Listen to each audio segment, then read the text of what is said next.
Hey, thanks for watching Numbskull News. And today, finally, I'm going to get to my top 25 of week 1. Now, you have the AP top 25. Eventually, you're going to have the CFP top 25 every week.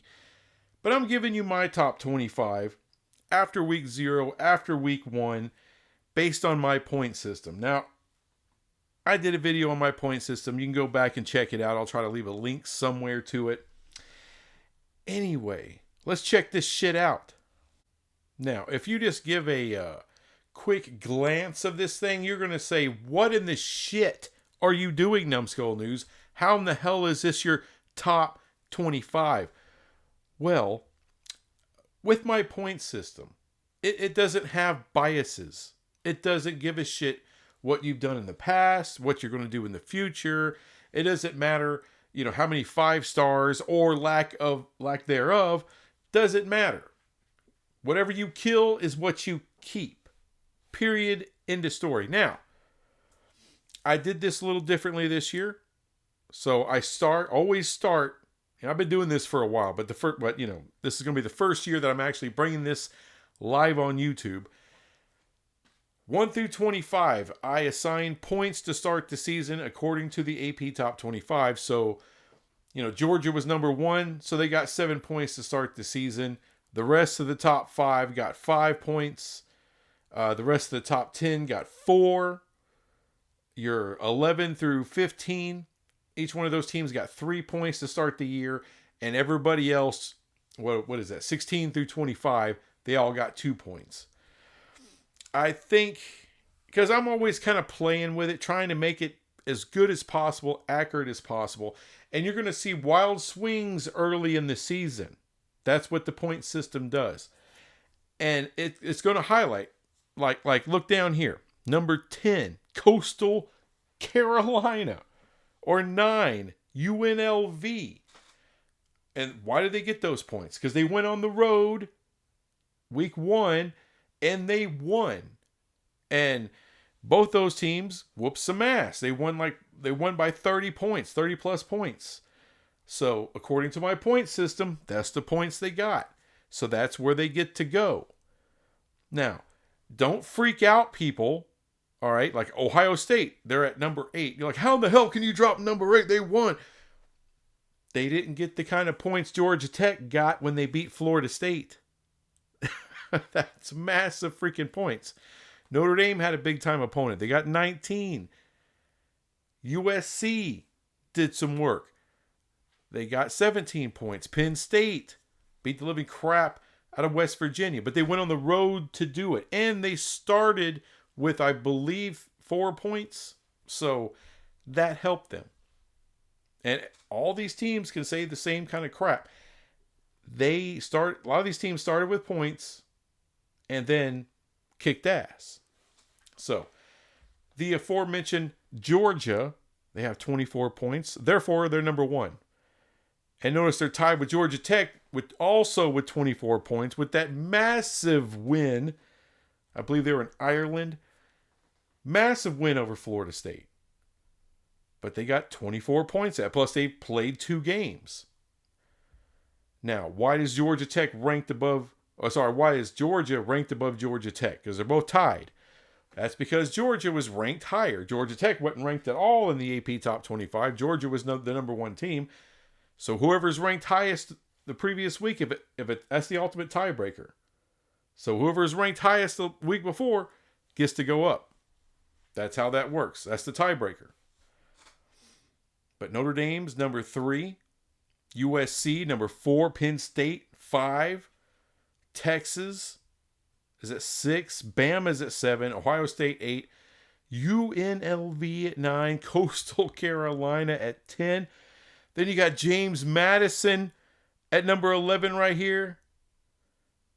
12, Sam Houston. And then you get Oklahoma at number 13. And look, like I said, this always happens early in the season. Some of these G5s, they go on the road, they score big wins, they get some points.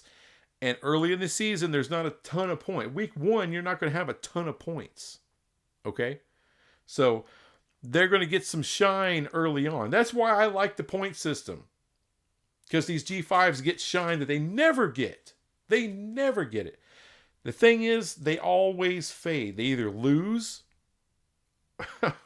That's mostly why.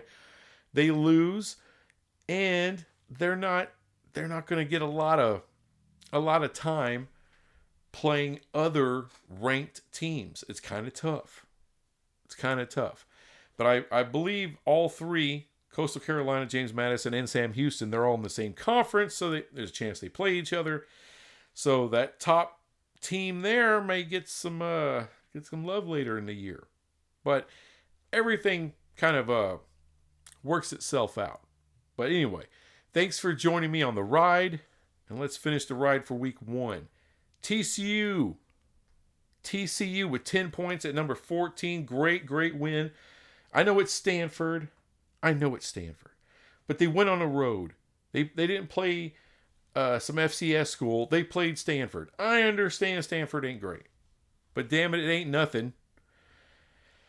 At 15, UNC also with 10 points. Nice win. Nice comeback win against Minnesota. 16, Boston College goes on the road, beats Florida freaking State. Unfortunately, Florida State had already lost. Therefore, they weren't going to be ranked.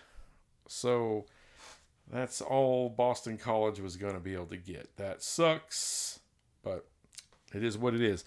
Boise State, 10 points, good enough for 17th. University of North Texas, 10 points at 18. At 19, Eastern Michigan with 10 points. On top of Michigan with 9. UCLA also with 9. Oregon at 22 with 8 points. Again, Oregon fans, Michigan fans, don't freak out. Okay? They're starting the year in the top 25. Like I said, this has wild swings. A team can literally, especially early in the year, can go from the 20s to the top 5 and the top 10 in 1 week, depending on who you play. For instance, Michigan is about to play Texas. If they beat Texas, think of the point swing on that. All of a sudden, Michigan is right up there, probably in the top 5. So, don't freak out. Mizzou at 23 with 8 points. At 24 is Tennessee. And at 25 is Ole Miss. Now, there were a lot of teams, like Utah, for instance, that also had 7 points. The thing is, Ole Miss was the highest ranked in the AP poll, so they get the slot. All right, that's the crazy-ass top 25 for week 1. I hope you guys come back for week 2. So, look, these ain't going to be long videos. I'm just going to kind of bust it down for you, and you can track it.